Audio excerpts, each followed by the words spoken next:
সোহেল আলম মারমা, রাঙ্গামাটি কাউখালী। আমি একজন গোলকিপার ছিলাম। আমার ফেভারিট বিদেশি প্লেয়ার ছিল গোলকিপার চিলাবাগ, স্ট্রাইকার ম্যারাডোনা।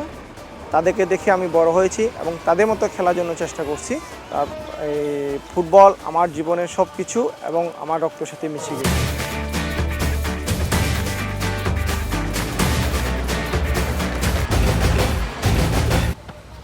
96-তে ভিক্টোরিয়াতে ছিলাম, তারপর 97-তে আমার ইনজুরির কারণে আর খেলতে পারে নাই।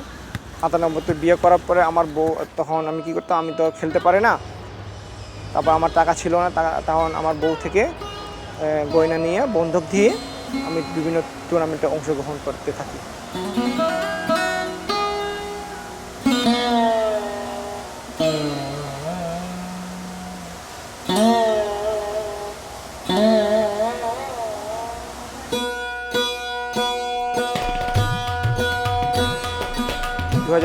এর পেপারিং হয়েছে, বাংলাদেশের প্রথম মহিলা ফুটবল শুরু হবে।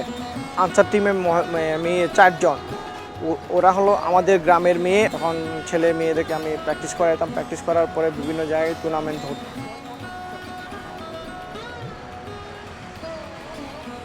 আমার নাম শিনুফু মার্মা, আমি বর্তমান ন্যাশনাল টিমের ক্যাপ্টেন।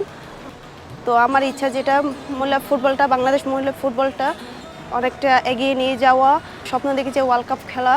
ফুটবল খেলাটা হচ্ছে আমার মামা কোচদেরকে দেখে আগ্রহটা।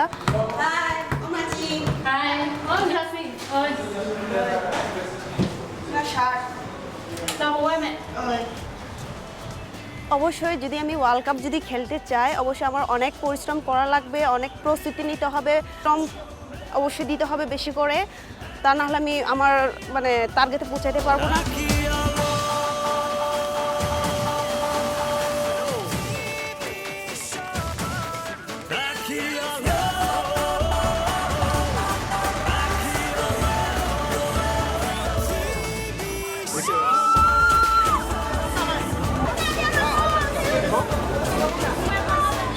Fútbol es fútbol de Termundol.